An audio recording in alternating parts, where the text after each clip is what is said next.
بنی گالا سے چلنے والا یہ قافلہ معلوم نہیں اب کس مقام پہ پہنچ چکا تھا۔ وہ جس جگہ پہ موجود تھے اس جگہ کا ظاہری نام تو موجود تھا، مگر مقام سے وہ بے خبر تھے۔ نہ جانے یہ کون سا مقام تھا، وہ کس حال میں پہنچ چکے تھے۔ یہ تو فقط ان بزرگ ہستیوں کی رویداد کے سننے کا اثر تھا۔ سفر کے آغاز میں انہیں اندازہ ہی نہ تھا کہ یوں بات ہی بات میں وہ سب خود رفتہ ہو جائیں گے، آہستہ آہستہ اپنے ماضی سے ماورا ہو جائیں گے۔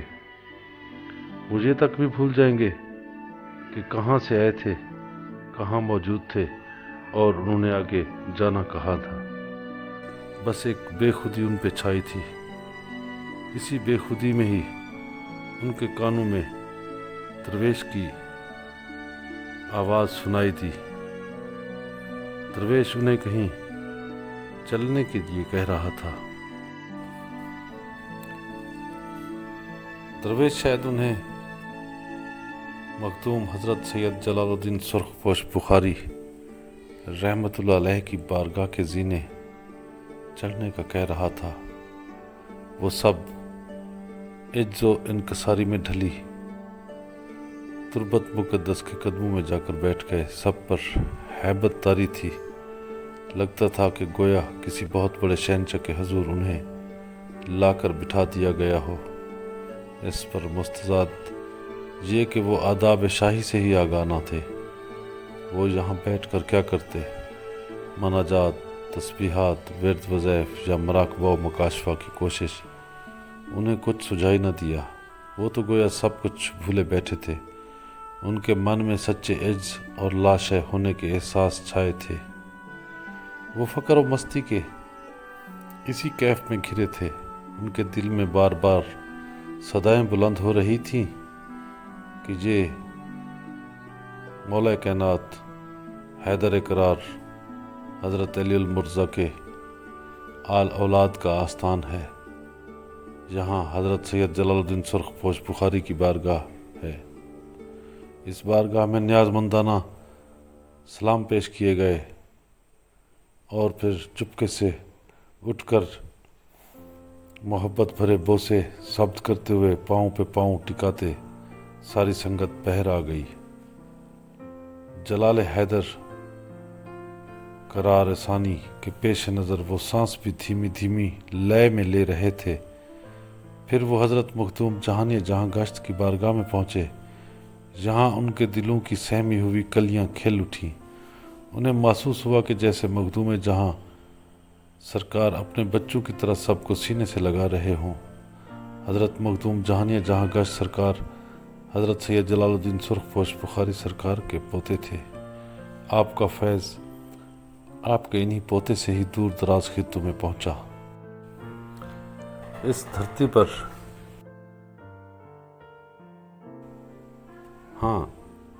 اس دھرتی پر ایسی بھی ہستیاں گزری ہیں جنہوں نے اپنے بشری وجود میں چھپی پناہ ہستی کو ابھارا، اپنے باطن کو پہچانا اور پھر اپنے بشری پندار کو فنا کیا اور اپنے وہمی وجود کو مٹا کر اس میں جلوہ افروز ہستی کا روپ دھارا۔ مخدوم دو جہاں علی احمد صابر پیر سرکار ایسی ہستیوں کے بھی تاجور اور راہرو ہیں۔ آپ حضور غوث الثقلین حضرت شیخ عبد القادر جیلانی محبوب سبحانی کے پوتے، سید عبد الرحیم شاہ کے صاحبزادے اور حضرت شاہ فرید الدین کانچکر سرکار کے بھانجے ہیں۔ المختصر، مخدوم صاحب 5 برس کی عمر میں پہنچے تو آپ کے والد بزرگوار مخدوم حضرت شاہ عبد الرحیم صاحب پردہ فرما گئے۔ آپ کی عمر جب 7 برس کی ہوئی تو حضرت پیران پیر کے حکم باطنی پر آپ کی والدہ آپ کو شیخ فرید الحق گنج شکر سرکار کے پاس لے آئیں اور مخدوم پاک کو آپ کی خدمت میں چھوڑ دیا۔ حضرت شاہ فرید الحق گنج شکر سرکار نے آپ کو لنگر پر تعینات کیا۔ کچھ عرصہ بعد آپ کی والدہ ماجدہ تشریف لائیں تو مخدوم علی احمد صابر پیا سرکار فاقوں سے پہلے سے بھی کہیں زیادہ نحیف و نزار ہو چلے تھے۔ آپ نے اپنے بھائی حضرت بابا فرید سرکار سے عرض کی۔ بابا صاحب حضور نے فرمایا کہ ہم نے مخدوم علی احمد صابر کو لنگر پر تعینات کیا تھا، آپ خود ہی پوچھ لیں۔ والدہ کے استفسار پر مخدوم دو جہاں نے عرض کی، مجھے لنگر بانٹنے پر فیض کیا گیا، لنگر کھانے کا امر نہیں تھا۔ یہ سن کر حضرت بابا فرید سرکار نے آپ سے فرمایا کہ آج سے آپ اپنے لیے لنگر میں سے روٹی رکھ لیا کریں۔ یوں کچھ عرصہ بعد آپ کی ہمشیرہ دوبارہ دیدار مخدوم کے لیے تشریف لائیں، اپنے لخت جگر کو ملنے کے لیے حاضر ہوئیں۔ مخدوم پاک پہلے سے بھی زیادہ نحیف و نزار تھے۔ آپ نے ایک بار پھر حرف شکایت بلند کیا۔ حضرت بابا فرید الدین سرکار نے فرمایا کہ میں نے تو آپ کے سامنے علی احمد صابر پیا کو اپنے لیے لنگر رکھنے کا کہا تھا۔ والدہ ماجدہ کے استفسار پر مخدوم پاک نے عرض کی، مجھے لنگر رکھ لینے کا کہا گیا تھا، میں رکھتا رہا۔ ان عادات جمیلہ کے ساتھ مخدوم پاک پروان چڑھے۔ اب آپ پر ہر وقت حالت وجد طاری رہتی۔ فقر کی تمام منازل طے کر کے آپ کو بابا فرید الدین مسعود گنج شکر سرکار نے کلیر شریف بھیجا۔ مخدوم دو جہاں علی احمد صابر پیا سرکار نے کلیر شریف کی جامع مسجد میں جا کر حاضرین مجلس کو ہدایت فرمائی۔ اس وقت سینکڑوں کی تعداد میں لوگ مسجد میں موجود تھے۔ شیخ بہاؤالدین اور جمال روغنگر نامی حضرات نے مسجد میں موجود حاضرین سے بآواز بلند کہا، اے لوگو، یہ حضرت اقطاب ہند ہیں، تم لوگوں پر ان کی اتباع فرض ہے۔ ان کے دست حق پرست پر بیعت کر کے دین و دنیا کی اصلاح کر لیں۔ مگر حاضرین مسجد میں سے کسی نے بیعت نہ کی۔ دوسرے روز نماز فجر کے بعد بادشاہ دو جہاں مخدوم علی احمد صابر پیا سرکار میں جامع مسجد میں تشریف لے جا کے حاضرین کو ہدایت تعلیم و طریقت فرمائی۔ پھر بھی کسی نے بیعت قبول نہ کی اور جواب میں کہا، بغیر کسی دلیل کے ہم آپ کو کیسے اپنا خلیفہ اور امام مانیں۔ درویش کے ساتھ موجود سنگت کی توجہ پہلے سے بھی زیادہ گہری ہوتی جا رہی تھی۔ وہ مخدوم علی احمد صابر پیا سرکار کے ان احوال سے اپنے دل و دماغ کو روشن کر رہے تھے۔ مخدوم علی احمد صابر پیا سرکار نے قاضی شہر کے سوال کے جواب میں دلیل دیتے ہوئے فرمایا کہ مجھے میرے مرشد نے خلافت نامہ دے کر بھیجا ہے، مگر کوئی اس بات پر راضی نہ ہوا۔ یہ بات شہر کے قاضی تک پہنچی۔ قاضی نے رئیس شہر سے شکایت کی کہ ایک شخص ہماری زندگی میں رخنہ ڈالتا ہے۔ رئیس شہر نے مخدوم پاک سے کہا کہ اگر آپ اقطاب ہند ہیں اور ہمارے امام ہیں تو ہمیں یہ بتائیے، 3 ماہ قبل ہماری ایک گمشدہ بکری اس وقت کہاں ہے؟ اگر آپ نے بتا دیا تو ہم آپ کے پیچھے نمازیں پڑھیں گے اور آپ کو اپنا امام بھی مان لیں گے۔ یہاں ایک لمحے کے لیے درویش رکا اور انتہائی تعصب بھرے انداز میں کہا کہ حضرت علی احمد صابر پیا سرکار کے جد امجد سے بھی اسی طرح کے سوالات پوچھے جاتے تھے۔ جد امجد سے مراد باب العلم کی ذات بابرکات ہے۔ حضرت علی کرم اللہ وجہ سرکار کے زمانے میں بھی لوگ ان سے ایسے ہی سوالات پوچھا کرتے تھے، حالانکہ آپ فرماتے تھے کہ سالونی سالونی، جب تک میں تمہارے بیچ ہوں مجھ سے پوچھ لو۔ مجھے زمین سے کی بجائے آسمان کے احوال کا زیادہ پتہ ہے، آسمان کے راستوں کا زیادہ پتہ ہے، مگر لوگوں کے پوچھے جانے والے سوال کس نوعیت کے ہوتے تھے؟ کبھی وہ پوچھتے تھے کہ کون سی چیز انڈے دیتی ہے اور کون سی چیز بچے دیتی ہے۔ اس طرح کے لاجینی سوالات میں وہ الجھانے کی کوشش کرتے تھے۔ آج تاریخ پھر اپنے آپ کو دہرا رہی تھی۔ یہ گمشدہ بکری کا سوال بھی اسی زمرے کی ہی ایک کڑی لگتا تھا۔ خیر، مخدوم دو جہاں نے اسی وقت